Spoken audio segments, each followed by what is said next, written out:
how to do leather stamping. Hey, this is Bill Conley. You know, the stamping tools are fairly expensive, and so I know for somebody that's just starting out, you're saying, geez, what should I buy if I want to make some little designs and so forth? And I have in front of me, these are my stamping tools, okay? And probably out of this whole set, I only used maybe 3, 4, or 5 at the very most. One of them that I use quite often is this little one right here. And I think these are made by Craftsman. I'll give you the number on it.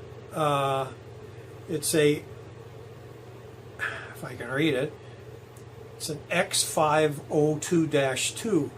And I think it's kind of a Celtic thing, but you know, I think this is the one that they use quite a bit, especially making belts for the what do you call it, your patrolmen and stuff. You know, they use those.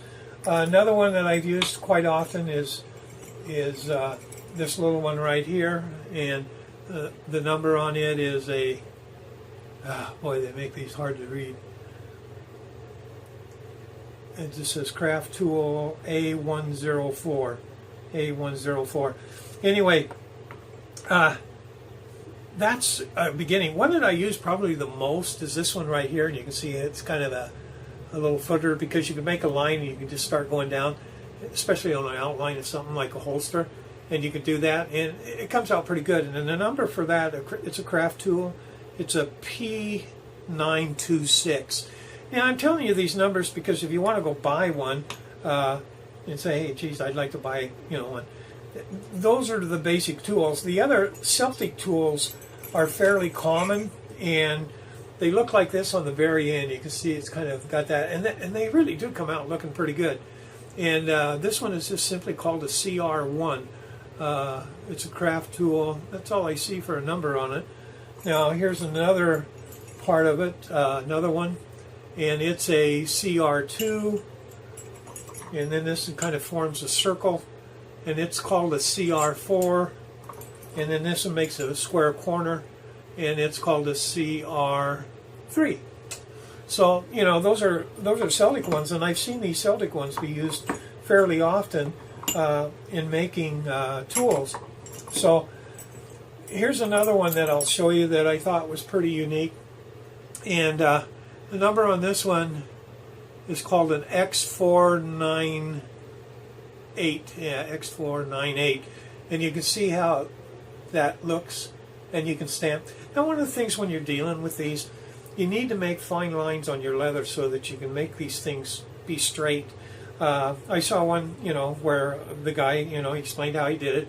He took and did this in a cross. Instead of going straight up and down, he used something like this, and he went crossed, and it looked really great. But he had to make these little fine lines. And usually when you do that, you use a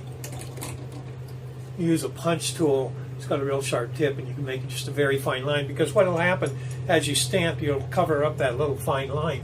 Now I'm going to show you one other one I've used a lot, and between it and another one, and this is kind of a little flower mix thing, and you can go along the edge. Let's say you put in a belt loop, and you take that belt loop and you follow it, and you want a little design. This makes a great one. You can just keep following the line, where maybe if you put a strip of thread down along the edge, you can follow that out just a little bit. And the number on this one, again, this is, I believe, is a Craft Tool. It is a 701001. I'll repeat that, 701001. And I've used this quite a bit, and it does make a really, really nice design. So those are the basic ones that I'd say that, you know, if you're going to do some leather work, I would get those. And I've used some of these others just to experiment with. I'll tell you, the only reason I bought this amount that I have, I called up a Tandy leather store, and I said, I've got this much money. You've got these things on sale, I think, for $4.99, and I think they normally sold for $9.99, so they had them half price. And I said, here's like, you know, a couple $100. I want you to just pick me at random a whole bunch of them. And they did, because I didn't have any, and they just sent them, and then I made this little wood tray thing to put them in. So anyway, just explaining that to you. I'm not going to set that back now, but that is the tools that I use. when I do my stamping. And by the way, when you do a stamp, make sure that you wet this a little bit, get it damp, and then kind of let it dry off, and then turn around and do it. So if you're doing a belt and you're doing a long strip, you're going to want to make sure that that belt gets moist, and then start doing the stamp, because the more it dries out, it's not going to indent as well. And so you want it to be indented. And the other thing, practice on a piece of scrap first, so you know how hard to hit that with a hammer to make the impression. Because one time I hit one with a hammer, and it actually went through the leather, because right there at that particular spot was a little soft spot. So I had to get around that and fix it. So anyway, making you aware, and I hope this has been informative. So you take care and have a great day. Bye now.